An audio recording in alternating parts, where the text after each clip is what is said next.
Welcome back my delivery vlog. ഇന്ന് നമ്മൾ നിൽക്കുന്നത് ആസ്ട്രോ ഹോസ്പിറ്റലിലാണ്, ദുബായിലെ LKCസിലെ എമർജൻസി ഡിപ്പാർട്ട്മെൻറ്റിലാണ്. ഞങ്ങൾ ഡയറക്റ്റ് എത്തിയത്. വരുമെന്നറിയില്ല, നല്ല പെയിനുണ്ട്. ഹാർട്ട് ചെക്ക്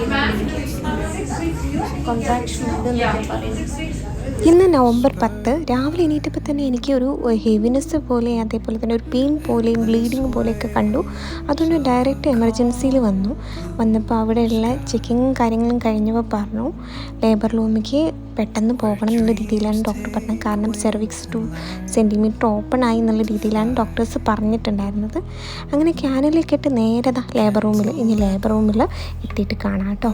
ഫൈനലി ഗൈസ്, നമ്മുടെ സപ്പോർട്ടിങ് സ്റ്റാഫ് എത്തി. എന്നെ അങ്ങോട്ട് ഷിഫ്റ്റ് ചെയ്യാണ് വീൽ ചെയറിൽ.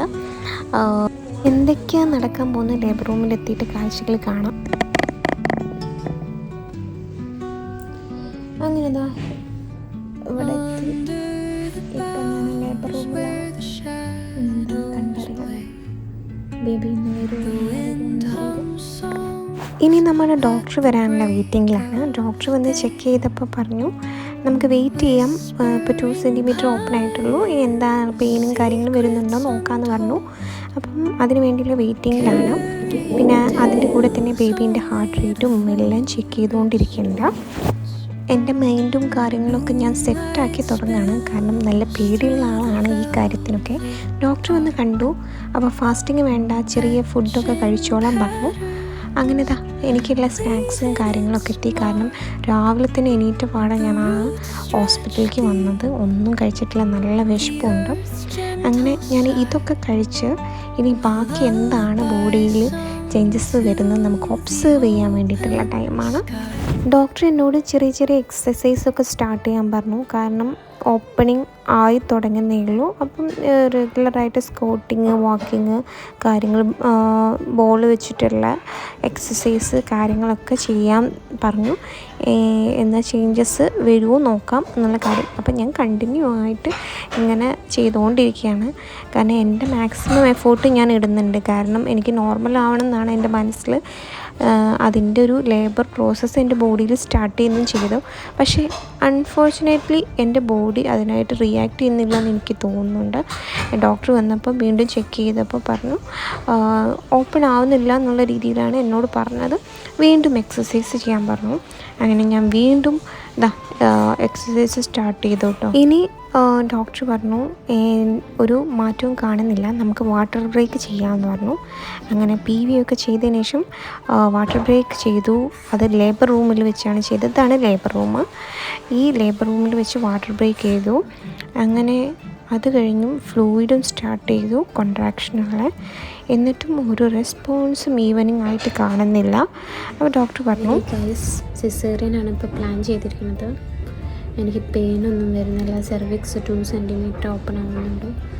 ഡയലേഷന് വേണ്ടി കുറേ മെഡിസിൻസ് ഉണ്ട്, ഒന്നും എഫക്റ്റ് ആവുന്നില്ല. അപ്പോൾ നമുക്ക് ഇനി റിസ്ക് എടുക്കാൻ നിൽക്കുന്നില്ല. പിന്നെ അത് കഴിഞ്ഞുള്ള വീഡിയോസൊന്നും ഞാൻ എടുത്തിട്ടില്ല. പിന്നെ ഡെലിവറി ഒക്കെ കഴിഞ്ഞ് ബേബീനെ പുറത്ത് കൊണ്ടുവരുന്ന ഈ ഒരു വീഡിയോ ആണ് നിങ്ങൾക്ക് ഷെയർ ചെയ്യാൻ പോകുന്നത്. മദർ CS സർജറി ചെയ്തുകൊണ്ടിരിക്കുക. ബേബി സൈഡിലെ സ്റ്റാഫ്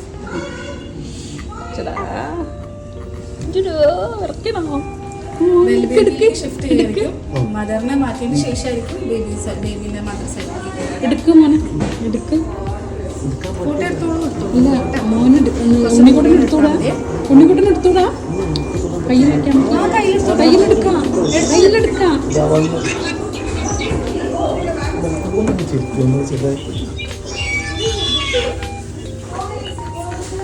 ആൺകുട്ടിയാണ്ടാ, ആൺകുട്ടിയാണ്.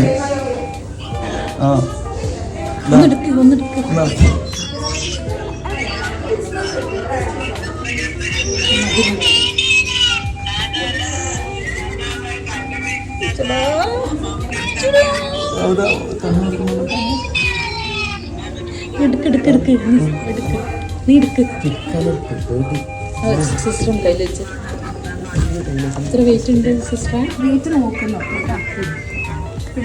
സമയം എത്ര സിസ്റ്റർ?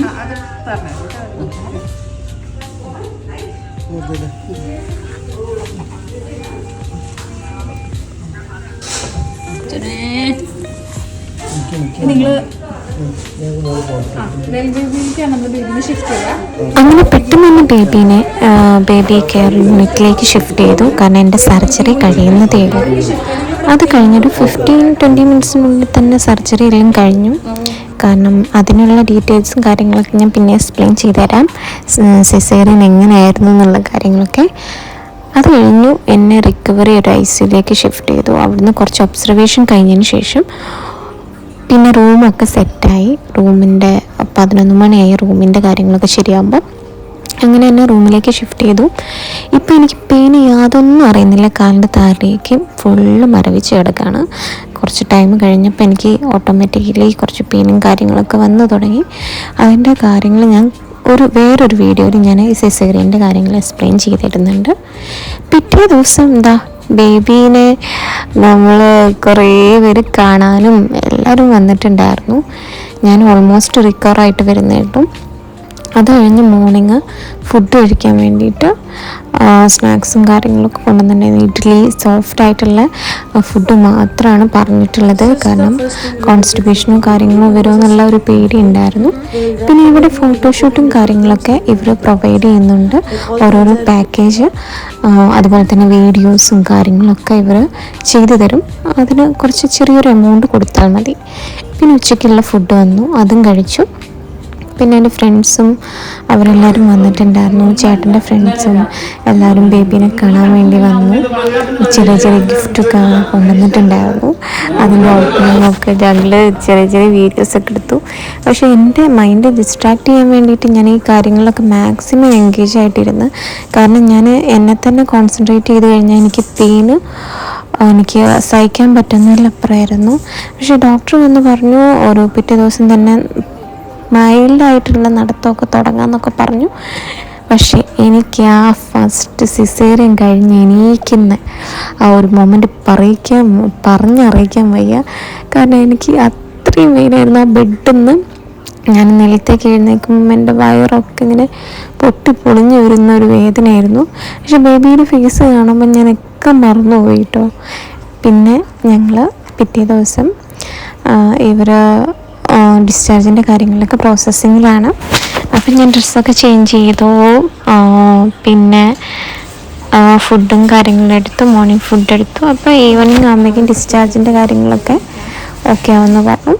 ഞാൻ കുറച്ച് നേരം കൂടി റെസ്റ്റ് എടുത്തു. പറ്റുന്ന രീതിയിലൊക്കെ ഞാൻ നടന്നു. ചേട്ടനും സിസ്റ്റേഴ്സും ഒക്കെ എന്നെ ഹെൽപ്പ് ചെയ്ത് നടക്കാൻ വേണ്ടിയിട്ട്. പക്ഷെ പെയിന് എനിക്ക് അറിയുന്നുണ്ട്. പക്ഷേ എന്ത് ചെയ്യാനാണ്, ബേബീനെ പുറത്തെടുക്കാതെ വഴിയില്ലല്ലോ. അങ്ങനെ ഡിസ്ചാർജിൻ്റെ പ്രോസസ്സ് നടക്കുന്നതിൻ്റെ ഇടയിൽ ഞാൻ കുട്ടി വീഡിയോസും അവൻ കിടക്കുന്ന വീഡിയോസും ഇപ്പോൾ ഫുൾ അവൻ ഉറക്കത്തിലാണ്. അതുകൊണ്ടൊന്നും എനിക്കറിയുന്നില്ലായിരുന്നു. ഇനി റൂമിൻ്റെ കാര്യങ്ങൾ എക്സ്പ്ലെയിൻ ചെയ്തു തരാം. ഇതാണ് നമ്മളുടെ റൂം. പിന്നെ നമുക്കൊരു ടോയ്ലറ്റ് വരുന്നുണ്ട്. ഇതിലാണ് ടോയ്ലറ്റും കാര്യങ്ങളും. ഞാൻ ബെഡൊക്കെ അതുപോലെ ആയി കിടക്കാം കേട്ടോ. ഇവിടെ TV വരുന്നുണ്ട്.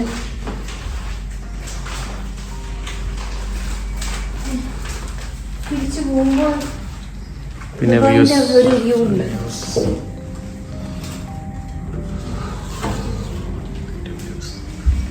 പോകുമ്പോൾ നമ്മൾ കുട്ടി ബേബിനെയും കൂടെ കൊണ്ടുപോകും. നല്ല ഉറക്കത്തിലാണ്. ഇതൊക്കെയാണ് റൂമിൻ്റെ ഏകദേശം ഒരു ഐഡിയ. ഇതിലാണെങ്കിൽ നമുക്ക് ഒരു ഓവൻ, അതേപോലെ തന്നെ ഒരു മിനി ഫ്രിഡ്ജ് കാര്യങ്ങളൊക്കെ ഈ റൂമിൽ പ്രൊവൈഡ് ചെയ്യുന്നുണ്ട്. അങ്ങനെ ഇതൊക്കെയായിരുന്നു റൂമിൻ്റെ കാര്യങ്ങൾ. ഇനി ബേബീനെ നമ്മൾ ഡ്രസ്സൊക്കെ ചേഞ്ച് ചെയ്ത് അവനെ കൊണ്ടുപോകാനുള്ള ഒരുക്കത്തിലാണ്. ഫുള്ളായിട്ട് സിസ്റ്റേഴ്സ് വന്ന് തന്നെ ഫുള്ള് ഓക്കെ കവർ ചെയ്ത് തന്നു. ഇനി നമുക്ക് ഈ ഹോസ്പിറ്റലിനോട് ടാറ്റ ബൈ ബൈ പറയുന്ന ടൈമായി. പിന്നെ നല്ലൊരു എക്സ്പീരിയൻസ് ആയിരുന്നു ഈ ഒരു പ്രഗ്നൻസി ജേണി. അതേപോലെ തന്നെ ഇതൊക്കെ അതൊരു പുതിയ അനുഭവമായിരുന്നു ലൈഫിൽ. ഇനി ഞങ്ങളുടെ കൂട്ടത്തിൽ ഒരാളും കൂടെ ഞങ്ങളുടെ കൂടെയുണ്ട്. ഇനി ഞങ്ങളുടെ സുഖത്തിലും ദുഃഖത്തിലും ഒക്കെ ഒരാളും കൂടെ ഇൻക്ലൂഡ് ആവുകയാണ്. ഇനിയും കുറേ വീഡിയോസായിട്ട് ഇനി വരാം. ബേബി ഹെൽത്തി ആയിട്ടും ഒരു കുഴപ്പമില്ലാതെ ഇരിക്കാൻ വേണ്ടി എല്ലാവരും ഈ വീഡിയോ കാണുന്ന എല്ലാവരും പ്രാർത്ഥിക്കാം. കാരണം അതാണ് ഇനി ഉള്ള മെയിൻ ഒരു കാര്യം എന്ന് പറയുന്നത്. ചേട്ടൻ എല്ലാവരും ഞങ്ങൾ ഹാപ്പിയാണ്. അങ്ങനെ ഞങ്ങളിതാ പോവാണ്. നമ്മളിതാ തിരിച്ച് ഡിസ്ചാർജ് ആയി പോവാണ്. എൻ്റെ അമ്മയും കൂടെയുണ്ട്. അമ്മ ഉള്ളത് എനിക്ക് കുറേ അധികം ആശ്വാസമായിരുന്നു. ഈ ടൈമിൽ കുറേ സപ്പോർട്ടായിട്ട് എനിക്ക് അമ്മ കൂടെ ഉണ്ടായത് ഒരുപാട് ആശ്വാസം നൽകി. ഇനി തിരിച്ച് നമ്മളുടെ വീട്ടിലേക്ക് പോവുകയാണ്. ഈ വീഡിയോ നിങ്ങൾക്ക് ഇഷ്ടപ്പെട്ടിട്ടുണ്ടെങ്കിൽ ലൈക്ക് ചെയ്യുക, സബ്സ്ക്രൈബ് ചെയ്യുക, കമൻറ്റ് ചെയ്യുക. അതേപോലെ തന്നെ തൊട്ടടുത്തുള്ള ബെല്ലൈക്കണും കൂടെ അമർത്തുക. അപ്പോൾ നിങ്ങൾക്ക് നോട്ടിഫിക്കേഷൻ കിട്ടുന്നതാണ്. Thank you for watching.